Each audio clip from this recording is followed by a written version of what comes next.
नमस्कार, आर्या न्यूज देख रहे हैं आप। मैं हूं आपके साथ पल्लवी सिंह। मध्य प्रदेश से खबरों की शुरुआत करेंगे, जहां पर बीजेपी विधायक के सिर चढ़कर बोल रहा है सत्ता का नशा।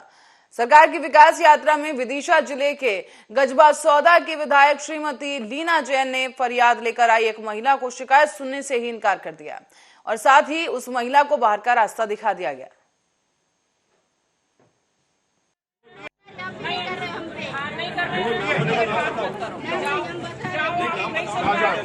चलो कोई ऐसा ना जाओ तेरे भाव ऐसे चलो निकलो क्यों आए हो यहां पे हाल नहीं सुनना तुम्हारे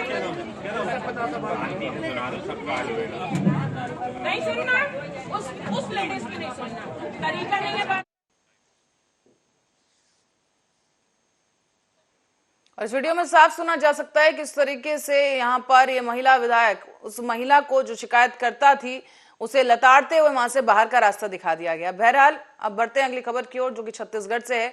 दंतेवाड़ा से खबर सामने आई है, जो कलेक्टर विनीत नंदनवार ने उनकी अध्यक्षता में जिला संयुक्त कार्यालय के डंकनी हॉल में समय सीमा की बैठक संपन्न हुई है। यहाँ आपको बता दें, इस मौके पर कलेक्टर नंदनवार ने जिले में चल रहे अलग अलग विभागों के जो निर्माण कार्य हैं उनकी बारी बारी से समीक्षा की और अधिकारियों को निर्देशित भी किया है। कहा गया कि जो भी ठेकेदार समय पर कार्य नहीं कर रहे हैं उनके खिलाफ कार्रवाई की जाए और साथ ही बोर्ड परीक्षाओं की तैयारियों के बारे में भी उन्होंने जानकारी ली।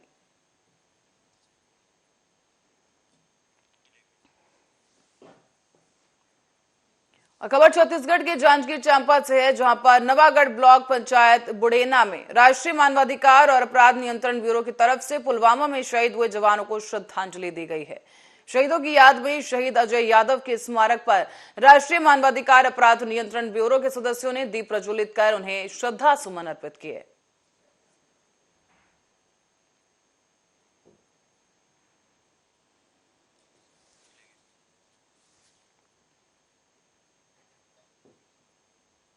और दंतेवाड़ा जिले के ढोलकल में बड़े ही धूमधाम के साथ परशुराम ढोलकल महोत्सव मनाया गया है। यहाँ पर पारंपरिक वेशभूषा धारण करके तमाम लोग इकट्ठा हुए और मेले में पहुंचे जिला पंचायत अध्यक्ष तुलिका कर्मा ने ईष्ट देवी देवताओं की पूजा अर्चना कर जिले में खुशहाली की कामना की है। इस दौरान उन्होंने ढोल नृत्य में हिस्सा लेकर नृत्य भी किया। साथ ही स्थानीय भाषा गोंडी में वीडियो संदेश देते हुए कहा है कि बस्तर की संस्कृति और परंपरा की झलक देखने को फर्जपाल मेला आया है और हमारी संस्कृति की हमारी विरासत है ये।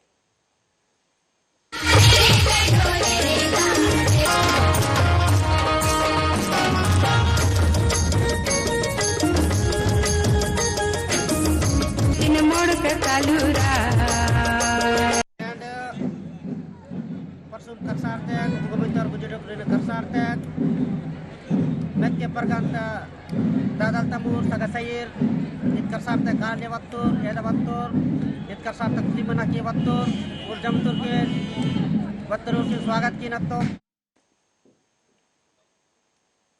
और छत्तीसगढ़ के जांजगीर चांपा जिले में शिक्षक एलबी संवर को प्रथम नियुक्ति तिथि से सेवा की गणना कर पुरानी पेंशन, वेतन और विसंगति, क्रमोन्नति और ओपीएस एनपीएस विकल्प के लिए समय सीमा में वृद्धि करने के लिए कलेक्ट्रेट में ज्ञापन सौंपा गया है।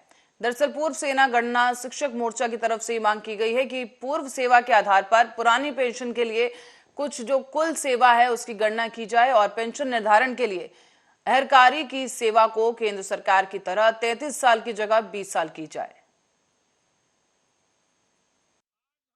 सभी जिला मुख्यालय में कलेक्टर के माध्यम से माननीय मुख्यमंत्री, मुख्य सचिव, वित्त विभाग के सचिव को ज्ञापन दे रहे हैं। 15 तारीख से 19 फरवरी के बीच हम लोग प्रत्येक विधायक के माध्यम से माननीय मुख्यमंत्री जी के नाम ज्ञापन सौंपेंगे और 20 फरवरी को राजधानी रायपुर में हम लोग एकत्रित होंगे और वहां पर जंगी प्रदर्शन करके अपनी मांगों का ज्ञापन सौंपेंगे। नाम बता दीजिएगा। बसंत चतुर्वेदी, प्रदेश उप संचालक, पूर्व सेवा गणना शिक्षक मोर्चा। देखिए, हमारी नियुक्ति 98 से हुई है और आज हमारी उम्र 54-55 वर्ष होने जा रही है। हम रिटायर के कागार में हैं और शासन हमको पेंशन यदि 18 से देती है तो हम 10 साल भी पूरा नहीं कर पाते हैं, तो हम तो पेंशन के पात्र भी नहीं होंगे। उस समय कोई विकल्प या इस प्रकार कोई समस्या नहीं आई थी। शासन ने जब अपना घोषणा किया था, वाहवाही लिए थे, उस समय हम लोग उनका स्वागत किए थे कि हम पुराना पेंशन देंगे। अब ये विकल्प, ये कंडीशन क्यों रखा जा रही है, ये हमको छड़ा जा रहा है। तो हम 98 संघर्षरत हैं और हम बहुत जीवित व्यक्ति हैं। हम संघर्ष के लिए तैयार हैं। हम आज की स्थिति में हम लोग जामवंत जैसे हमारे पास हनुमान बहुत हैं लंका दहन करने के लिए, तो शासन को चेतावनी देते हैं और हम आग्रह करते हैं कि हमारी नियुक्ति तिथि देखिए। और छत्तीसगढ़ के कोरिया जिले से हृदय विदारक घटना सामने आई है, जहां पर सोनहा थाना क्षेत्र के आनंदपुर में 3 साल का एक मासूम पैरावट की आग में जिंदा जल गया। इस घटना की सूचना पाकर मौके पर पहुंची पुलिस ने शव को कब्जे में लेकर पोस्टमार्टम के लिए भेज दिया है और इस मामले की छानबीन में जुट गई है। 3 बजे करीब था, साइड आग लगा हुआ था। उस समय हम लोग 4 बजे करीब वहाँ पहुँचे तो देखा मैं कि पूरा आग लग चुका। बच्चा अंदर ऐसी जानकारी हो कि ये उसको माँ सुनी ना, हल्का सा चिल्लाई होगा लगता है घर का अंदर में उसका माँ। खबर अब है यूपी के मथुरा जिले से, जहां पर प्रधानाध्यापक पद को लेकर अध्यापकों में आरोप प्रत्यारोप की जंग छिड़ गई है। मिली जानकारी के मुताबिक दरअसल मथुरा थाना कोतवाली के जानकीबाई बालिका इंटर कॉलेज की प्रधानाचार्य अनीता गौतम और अध्यापक सीमा सिंह के बीच ये प्रधानाध्यापक पद को लेकर जंग छिड़ी हुई है। और इस लड़ाई में वर्चस्व को लेकर बात यहां तक पहुंच गई कि सीमा सिंह ने प्रधानाध्यापक अनीता गौतम के खिलाफ हरिजन एक्ट के तहत मुकदमा दर्ज करा दिया है। आरोप है कि फर्जी दस्तावेज के सहारे प्रधानाध्यापक के पद पर कार्य कर रही हैं वो, और इसी की शिकायत उच्च अधिकारियों से कर दी गई है। जिला विद्यालय निरीक्षक मथुरा भास्कर मिश्रा से बात करते हुए ये बताया गया है कि इन दोनों अध्यापकों की लड़ाई आपसी लड़ाई है। मेरे द्वारा माननीय मुख्यमंत्री जी को एक प्रार्थना पत्र दिया था, जिसमें श्रीमती अनीता गौतम जानकीबाई बालिका इंटर कॉलेज मथुरा में तदर्थ प्रधानाचार्य है, जो कूट उचित दस्तावेजों से नौकरी प्राप्त की है, और उसके संबंध में प्रार्थना पत्र दिया था, जिसमें माननीय मुख्यमंत्री कार्यालय द्वारा FIR करने के आदेश हो गए थे थाना कोतवाली के लिए। लेकिन थाना कोतवाली द्वारा जिन धाराओं पे मुकदमा दर्ज होना चाहिए, विपक्ष को बचाते हुए उन धाराओं में मुकदमा दर्ज ना करके मात्र SC/ST की धारा लगाकर मुकदमा पंजीकृत कर लिया गया है। मुकदमा संख्या 88/23 थाना कोतवाली मथुरा। माननीय मुख्यमंत्री जी से अनुरोध है कि जिन धाराओं में मुकदमा दर्ज होना चाहिए था उन धाराओं में उनको नहीं हुआ है। कृपया किसी ईमानदार अधिकारी जो निष्पक्ष ना डरे, किसी से ना झुके, क्योंकि ये अनीता गौतम और उसका जो पति सतीश गौतम जिला अस्पताल एक्स-रे टेक्नीशियन 35 सालों से कार्य कर रहा है, जिसकी शासन प्रशासन दबंग व्यक्ति जो माफिया टाइप के उनसे संबंध अच्छे हैं, जिस कारण आज तक जानकीबाई का जो प्रकरण है वो एक तरह से आपसी झगड़े का मैटर है और एक दूसरे की शिकायत करते रहते हैं, और एक दो नहीं कई सारे फोरम, जो जितने फोरम शिकायतों के हैं, चाहे सूचना आयोग से लेकर के और IGRS पोर्टल पर, मुख्यमंत्री पोर्टल पर प्रतिदिन JD के यहाँ, मतलब सारे जो जितने जगह पर शिकायत की जा सकती है सब जगह पर शिकायत की जाती है। इसमें क्या मानते हैं? अब ये केवल आपसी झगड़े का है, मतलब इसमें बहुत सारे तथ्य ऐसे हैं जिनकी जांच हो चुकी, कई बार एक ही शिकायत हुई है, उनकी कई बार जांच हो चुकी। इस पर हाई कोर्ट में भी मामला जा चुका है और वो ड्रॉप हो चुका है। उसके बाद भी कितनी बार वही एक ही बातें हर बार कही जाती हैं, बट उनका फोरम अलग अलग होता है, तो ऐसा दिखता है कि वो मतलब इस पर कोई कारण। DIO कार्यालय पर आपको बता दें कि कुछ समय पूर्व जानकीबाई बालिका इंटर कॉलेज की प्रधानाचार्य अनीता गौतम के खिलाफ हरिजन एक्ट और 504-506 में मुकदमा दर्ज किया गया है। उसके सापेक्ष में आज जब हमने उनके पति सतीश कुमार गौतम से हमने वार्ता करने की कोशिश की, आज वो हमारे साथ में, उनसे जानते हैं कि पूरा मामला क्या है। तो गौतम जी, आप बताइए ना कि क्या मामला है और कैसे ये धारा जो इन धाराओं में मुकदमा दर्ज हुआ, क्या मामला है? ये निराधार है, झूठा है, क्योंकि इस व्यक्ति ने 2010 में इसकी पत्नी एज ए टीचर जानकीबाई बालिका इंटर कॉलेज में आई थी। उसी दिन से इसने उद्यम शुरू कर दिया था। तो एक जिला विद्यालय निरीक्षक को इसके द्वारा ये 2012 में मारपीट की गई। इस पर संज्ञान लेते हुए सीमा सिंह को बर्खास्त कर दिया था कॉलेज से। कुछ दिन बाद DIS महोदय ने उसे बहाल करते हुए KR में अटैच कर दिया। 2012 से लेकर 20 तक KR गर्ल्स इंटर कॉलेज में अटैच थी, तनख्वाह जानकीबाई से निकल रही थी। इसी बीच में ये चाहती थी कि प्रिंसिपल हट जाए और मैं प्रिंसिपल बन जाऊँ।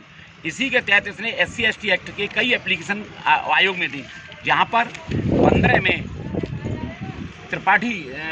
चक्रपाणी त्रिपाठी द्वारा सीओ महोदय द्वारा जांच की गई, जांच में से दोषी पाया गया।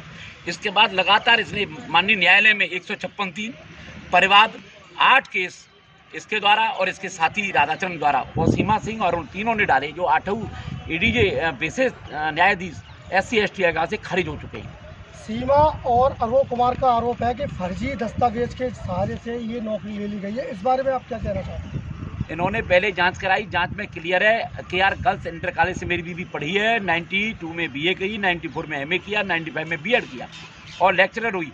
कोई फर्जी नहीं है, कहीं भी जांच करा लिया। दुनिया की कोई ताकत तो जांच करने के लिए खुली छूट है, खुली जांच कराने, SIT से जांच कराने। तो आप देख सकते हैं कि सतीश गौतम जी हैं जो अपनी पत्रावली को लेकर के DIOS ऑफिस आए और पत्रावलियों से ये लगता है कि ऐसा कोई फर्जी मामला नहीं है, क्योंकि जब BA कंप्लीट नहीं होगी तो MA भी नहीं होगी, B.Ed भी नहीं होगी। तो इसी विषय पे हम DIOS से भी चर्चा करेंगे कि इस मामले में क्या है।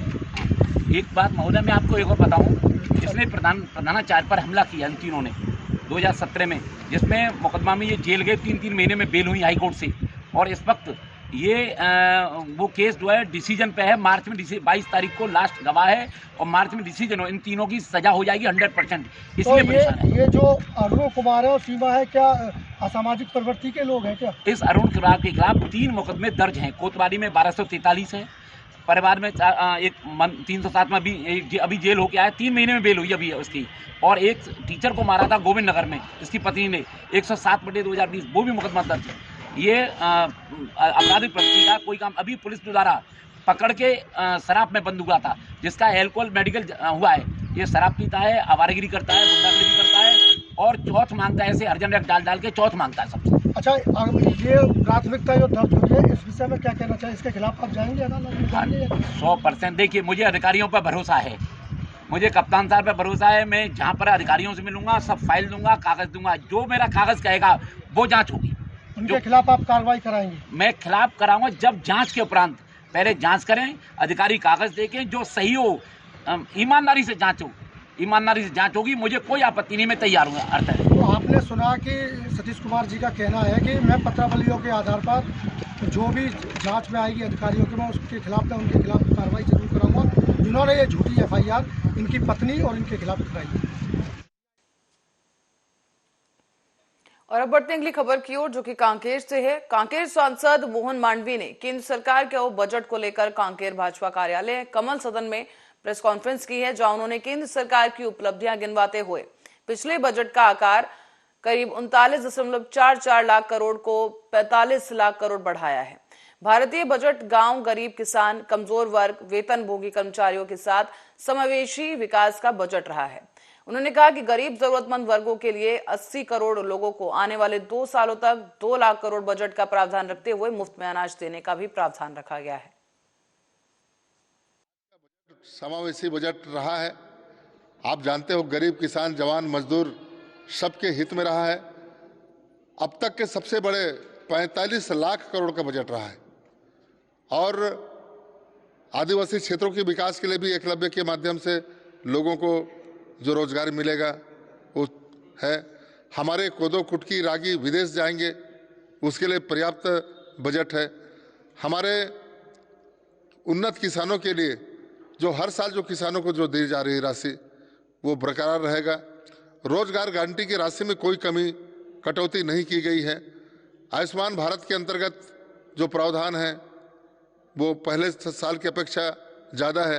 प्रधानमंत्री आवास पिछले साल की भांति इस साल ज़्यादा बजट दिए हैं। और रेल बजट में तो अब तक की सबसे बड़ी बजट है। रेल और रोड।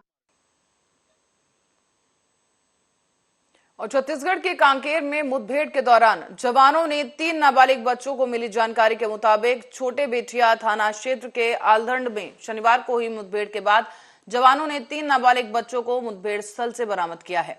बताया जा रहा है कि तीनों बच्चे नक्सलियों के डेरे में थे और नक्सली इन बच्चों को अवैध कार्यों के लिए दबाव बना रहे थे।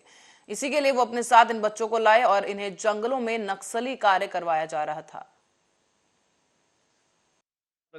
थाना छोटे बेटिया के आलधन जंगल का है, जिसमें हमें सूचना मिली थी कि नक्सली जो वहाँ पर आगे कुछ घटना कारित करने के ठहरे हुए, जिस पर एक संयुक्त पार्टी द्वारा सर्चिंग अभियान चलाया जा रहा था, जिस पर नक्सलियों द्वारा फायरिंग की गई।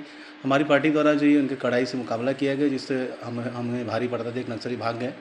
एरिया के जब सर्चिंग और तलाशी की गई तो वहाँ पर 2 नाबालिग बालक तथा एक बालिका बरामद हुए हैं, जिनके संबंध में पूछताछ की जा रही है। और चूंकि वो नाबालिग हैं, इसलिए उनको परिवार जो बाल कल्याण परिषद में पेश किया जाएगा और उनके पुनर्वास तथा उनके आगामी।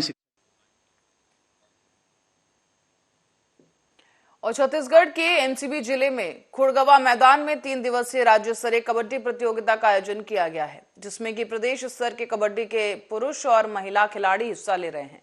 इस कबड्डी प्रतियोगिता के आयोजन में अशोक श्रीवास्तव ने कहा है कि कबड्डी खेल के इस 3 दिवसीय राज्य स्तरीय प्रतियोगिता में खिलाड़ी पूरे उत्साह के साथ हिस्सा ले रहे हैं और फाइनल्स तक अपनी अपनी काबिलियत के आधार पर खेलकर प्रथम पहुंचकर अपनी प्रतिभा को राज्य स्तर पर पहुंचाने का बेहतर खेल का आयोजन किया गया है। जनपद प्रांगण में आज से 3 दिवसीय राज्य स्तरीय कबड्डी प्रतियोगिता का पुरुष वर्ग एवं बालिका वर्ग दोनों वर्ग में प्रतियोगिता आयोजित की गई है। 3 दिन चलेगी प्रतियोगिता। प्रथम इनाम 21,000 रुपये और द्वितीय इनाम 15,000 रुपये यहाँ पर खिलाड़ियों के लिए रखा गया है। उसके अलावा अलग से शील्ड और अन्य प्रोत्साहन जो समिति द्वारा दिया जाएगा। खास तौर से देखा गया है कि ग्रामीण क्षेत्र में बालिकाओं को कबड्डी के लिए उचित मंच नहीं मिल पाता। इस बात को ध्यान में रखते हुए यहाँ पर ये कबड्डी प्रतियोगिता विशेष तौर से बालिका वर्ग के लिए रखी। राज्य स्तरीय कबड्डी टूर्नामेंट का खेल प्रारंभ हो रहा है। ये लगातार 3 दिवसीय तक चलेगा और विशेष करके ग्रामीण क्षेत्र की महिलाओं को प्राथमिकता दिया जा रहा है। इसमें पुरुष वर्ग को भी खिलाया जाए।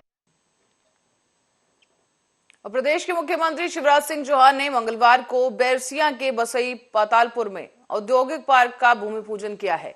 इसके साथ ही जल जीवन मिशन के तहत करीब 42 गांवों की संयुक्त नल जल योजना को भी भूमि पूजन किया गया। और मुख्यमंत्री शिवराज सिंह चौहान ने इस बीच यहां पर मौजूद जनता को संबोधित करते हुए कहा है कि मैं मुख्यमंत्री बाद में हूं, अपने भांजे भांजियों का मामा, बहनों का भाई और बुजुर्गों का बेटा पहले हूं। आप सब मेरा विशाल परिवार हैं, इसलिए अपने परिवार की जिंदगी बदलने के लिए अनेकों योजनाएं हमने बनाई हैं।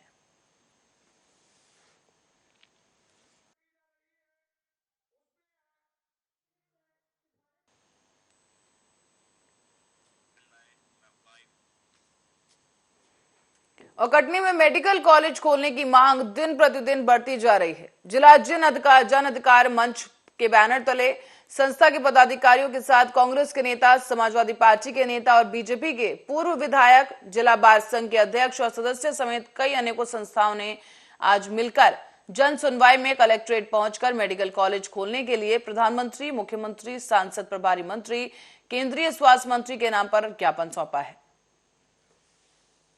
आज कटनी जिला जन अधिकार मंच के माध्यम से सरकार को ज्ञापन के माध्यम से सूचित कर रहे हैं कि अब कटनी के हितों पर कुठाराघात बर्दाश्त नहीं करेंगे। कटनी में मेडिकल कॉलेज खोला जाना चाहिए। वर्ष 2013 में कटनी में मेडिकल कॉलेज खोले जाने का एक MOU साइन किया था, जिसमें 25 एकड़ जमीन भी सरकार ने आरक्षित की थी। लेकिन यहाँ के लोगों के द्वारा निरंतर मांग करने के बाद भी सरकार ने उस मांग को पूरा नहीं किया।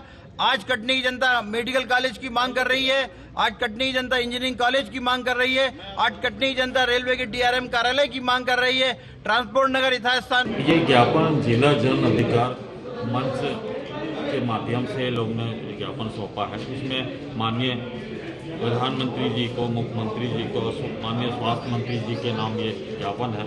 इसमें शहर की कई मांगे हैं। इसमें कटनी जिले में मेडिकल कॉलेज और नर्सिंग कॉलेज खोलने संबंधी है। तो ये ज्ञापन है संबंधित जो जिनको संबोधित है माननीय प्रधानमंत्री, मुख्यमंत्री जी को, वहाँ तक हम ज्ञापन हम जो है। मैं जनहित में किए जा रहे इस आंदोलन का समर्थन करता हूँ और ये आंदोलन शहर के विकास के लिए है। मेडिकल कॉलेज यहाँ की प्राथमिकता होनी चाहिए। 20 लाख पूरे जिले की आबादी होने के बावजूद भी एक मेडिकल कॉलेज के लिए लोगों को सड़कों पर आना पड़ रहा है। ये एक बहुत बड़े शर्म की बात है और इस सरकार ने कई बार इस बात को दोहराया कि मेडिकल कॉलेज यहाँ दिया जाएगा, लेकिन अभी तक नहीं हुआ है। ये हमारे लिए एक चुनौती है। इसलिए हम सारे लोग पूरे, चाहे कोई भी कांग्रेस हो, चाहे कोई भी दल हो, इसमें दल की कोई बात नहीं है, ये जनमानस की बात है और जनमानस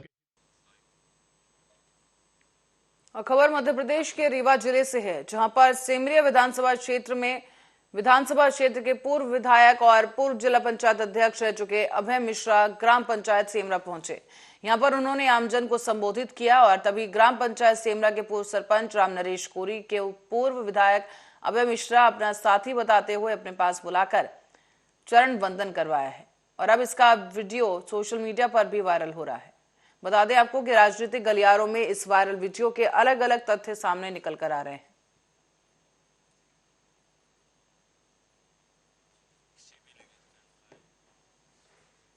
अब वैसे तो सिंगरौली जिले में कई एनजीओ हैं, लेकिन अपने काम के नाम पर जिले में अपनी एक अलग पहचान बनाने वाला ये एनजीओ कुछ खास है।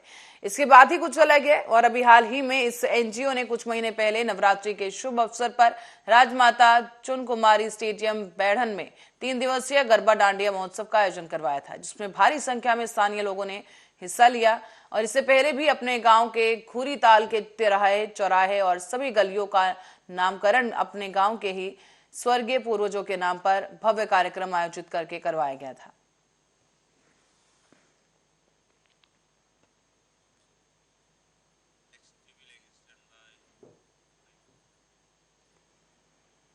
और रीवा से खबर है, जहां संजय गांधी अस्पताल का मामला है। यहां पर सुरक्षा कर्मी हड़ताल पर चले गए हैं। दरअसल आपको बता दें कि हाइंट कंपनी की महिला कर्मचारी अर्चना शुक्ला की तानाशाही से परेशान होकर काम बंद कर तमाम कर्मचारी हटाने की मांग की गई है। बता दें आपको कि सुरक्षा कर्मियों ने बताया कि रानी पासी नाम की महिला सुरक्षा कर्मी है, जिसके साथ अर्चना शुक्ला ने बदसलूकी की है और मुंह पे चप्पल उठाने की बात कही। इसके चलते आक्रोशित हुए कर्मचारियों ने उक्त कर्मचारी को हटाने की मांग की है। अभी तुम हाथ से नहीं मुंह से उठाओगी चप्पल, ठीक है? मैं तुम्हें करूँ, तुम हाथ से नहीं मुंह से तक उठाओगी चप्पल।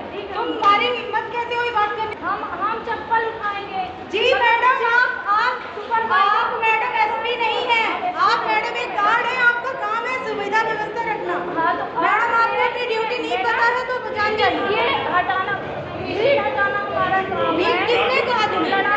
किसने कहा तुम्हें? किसने ये हटाना व्यवस्थित रखवाना तुम्हारा काम है। चप्पल हटाना है तुम्हारा काम कि मैडम आपको क्यों नहीं बताएंगे, ये बताइए। कार्यालय रूल बस निकालने के लिए है कि ये रूल करो, वो रूल करो, वो करो। पर आज अभी 14 तारीख हो गई, मेरी बस नहीं, सारे लेडीज और जेंट्स गार्डों की अभी सैलरी नहीं आई है, बिल्कुल भी नहीं आ रही है। और कम से कम ये 8-10 महीने से सैलरी लेट पे लेट ही आ रही है सारे लोग। और सब लोग परेशान हैं। यहाँ सब किराए से रह रहे हैं, किसी के बच्चे पढ़ रहे हैं, किसी के कुछ पढ़ रहे हैं। और ठीक है, इतनी छोटी सी जॉब के लिए हमें 2-2.5 महीने के लिए ग्वालियर के लिए ट्रांसफर भी किया गया था, मेरे को, रानी पासी को, जो अभी आपको बताइए सब कुछ उसको। फिर इसके बाद हम हाथ पैर हर जगह जोड़े, कहीं भी कोई सुनवाई नहीं हुई है हमारी। ना अधीन सुने हमारे, ना अधीक्षक सुने, ना हमारे कोई अधिकारी सुने, यहाँ तक ना सीएसओ सुने, ना एसओ, ना सुपरवाइजर, कोई नहीं सुना है। सब इस बात को दबाने के लिए कोशिश किए गए थे, लेकिन हम फिर कोर्ट का चली गए। वहां से हमें न्याय मिला, हमें ड्यूटी मिली, क्योंकि हम गलत नहीं थे इसलिए हमें ड्यूटी मिली, वरना हमें पता था कि हमें यहाँ ड्यूटी नहीं मिली जाएगी। और कोई भी साथ उस टाइम पे हमें नहीं दिया। और आज फिर वही कल वही चीज़ हुई है। हमें ये चीज़ रियलाइज करा दिया जाता है कि हम 2 टके की नौकरी कर रहे हैं, हमारी यही वैल्यू है। ये वैल्यू नहीं, मजबूरी पे यहाँ आके किया जाए, नहीं तो ये वैल्यू नहीं। एक लेडीज हो के लेडीज के बारे में गलत बोले, शोभा नहीं दे रहा उन्हें सर। कार्यालय रूल बस निकालने के लिए है कि ये रूल करो, वो रूल करो, वो करो। पर आज अभी 14 तारीख हो गई, मेरी बस नहीं, सारे लेडीज और जेंट्स। तो मैडम जो है अर्चना शुक्ला जी जो हैं, तो रानी पासी को हम लोगों के सामने सीएसओ साहब थे, हम थे, कमल मैडम थी, तो वो बोल रही थी कि मतलब हम चाहेंगे, हम अधिकारी हैं, तुम गार्ड हो, हम चाहेंगे तो मुँह से भी चप्पल उठवाएंगे। तो ये हमारे हिसाब से गलत है, जो कि ठीक है, हम लोग गार्ड में काम कर रहे हैं, तो इसका मतलब ये थोड़ी कि हमारी कोई इज्जत नहीं है। और फिर सीनियर वो अधिकारी हैं तो उनको भी अपनी मर्यादा का ख्याल रख के बात करना चाहिए, सबकी एक अपनी मर्यादा है।